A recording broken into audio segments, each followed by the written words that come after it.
Hello agro lovers, welcome back to your YouTube channel.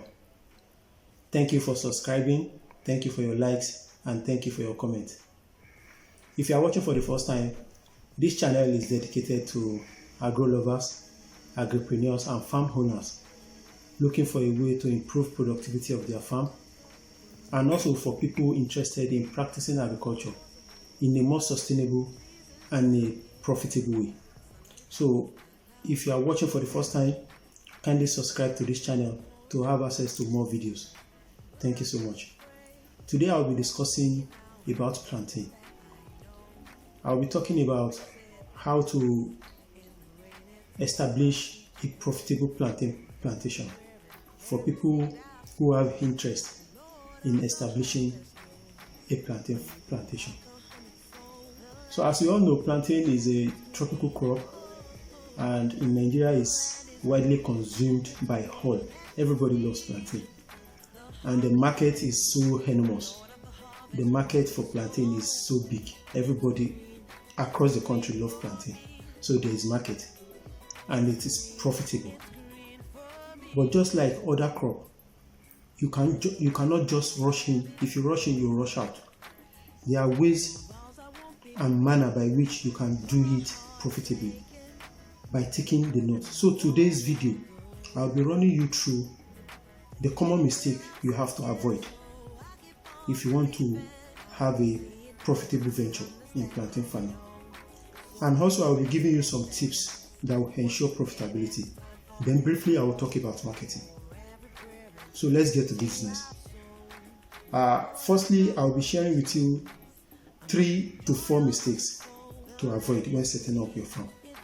The number one mistake you have to avoid is doing blind sucker buying.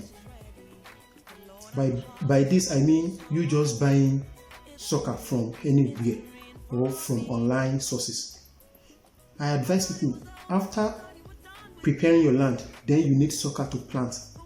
This is the first step to your profitability. I advise people, visit the farm you are buying plantain from, you are buying sucker from, and ensure the farm plant hybrid. When you go to the farm, you'll be able to see for yourself if the farm is diseased. And if the farm is diseased, if the farm is diseased and you buy plantain sucker from there, definitely you are importing those diseases into your own new farm. So you've already started on the wrong footing. So visit the farm yourself and ensure those suckers are treated before you start planting. That's number one. Number two I'll be talking about is people have this manner of cutting all the trees, getting rid of all the vegetation on the farm before establishing their farm. This is very wrong, and especially in establishing a plantain farm is very wrong. We all know plantain have a very soft stem and they are easily affected by wind. So you getting rid of all these trees on your farm, you will be doing more harm to your plantain when they start fruiting. Now let's get to it. Leaving trees scantily scattered on your farm have many agronomic benefits to your farmland, and to plantain particularly, they will serve as windbreakers. When those powerful winds come, they will break the wind, then reduce the effect on your plantain trees, on your plantain plant. Then you'll be able to avoid the falling and snapping of plantain. That is that about that. Also, the planting spacing. Don't cut corners. Make sure you use the standard spacing, which is 3 meters by 2.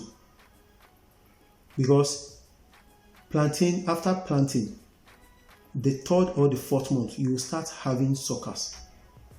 So if you close up the gap, you will end up having a very clumsy farm, which will definitely bring about competition and shading. And this will negatively affect your productivity. And also I tell people, if you have, for example, if you have 3 acres, buy sucker for 1 acre. In the 5th month, you have sucker in your own farm to transplant to the other part of the farm. So don't just take all your money then buy sucker for the 3 acres you have. And lastly, about common mistake.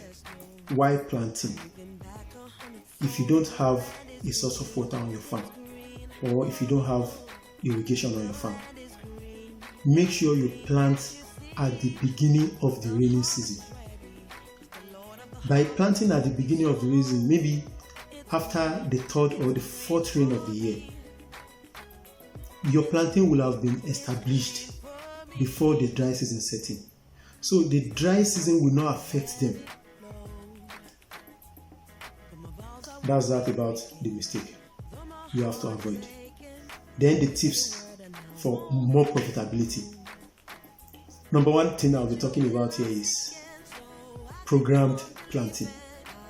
By programmed planting, I mean you calculating your planting time in a way that your harvesting will happen at the peak of the dry season.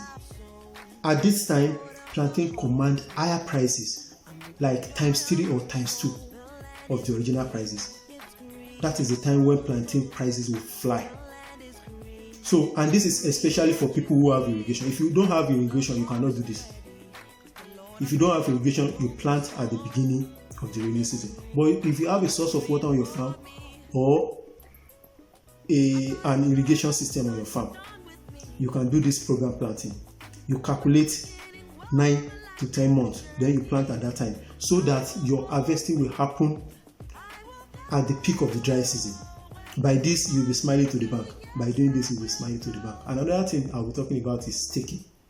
After planting, get source for staking, stick, ensuring your profitability.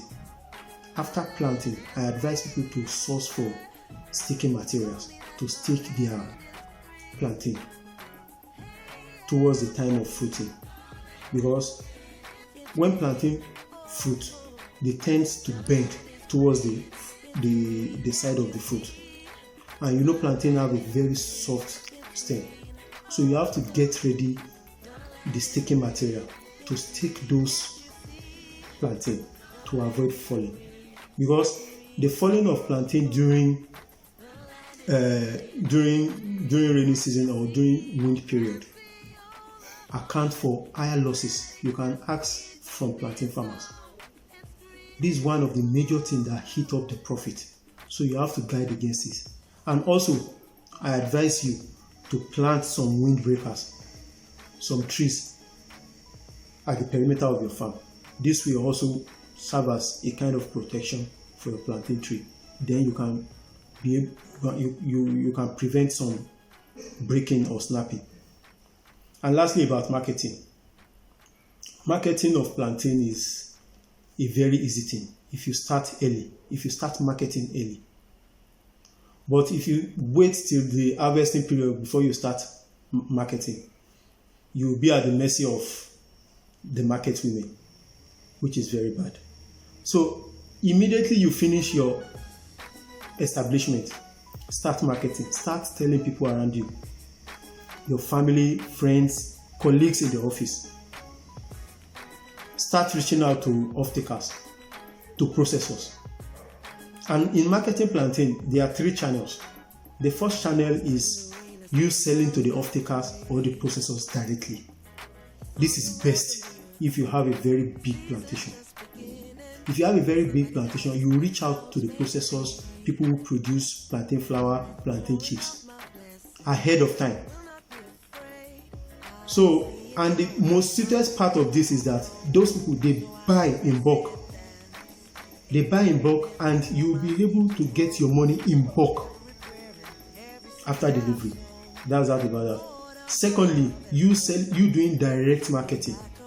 When you don't have a very big farm, you have maybe 2 acres or 1 acre of plantain, you can actually do direct marketing. You sell to friends, you sell to family, you sell to restaurants directly. And by doing this, you sell at higher price because you are dealing with consumer directly. And lastly, is for people who wait till the harvest period. Then the market women will come around, the middlemen will come around to come and buy. They buy at ridiculous prices. You will be at the mercy of those people. They will buy from you, take to the town market to sell. So I advise people, start marketing early. Plantain is not something that will not sell, but you have to start early. And lastly, for people who have money, to establish a mini processing plant and packaging. This is just the best. If you have the money to do the packaging and the processing, this is the best. You have higher economic advantage by processing into plantain flour. You have access to market and even to sell to supermarket or even export. So with this, I've come to the end of today's topic. If you find this video helpful, interesting, kindly give it a like. And for further engagement and questions on this particular topic, kindly drop it in the comment section. Thank you for your time and thank you for your attention. Thank you so much.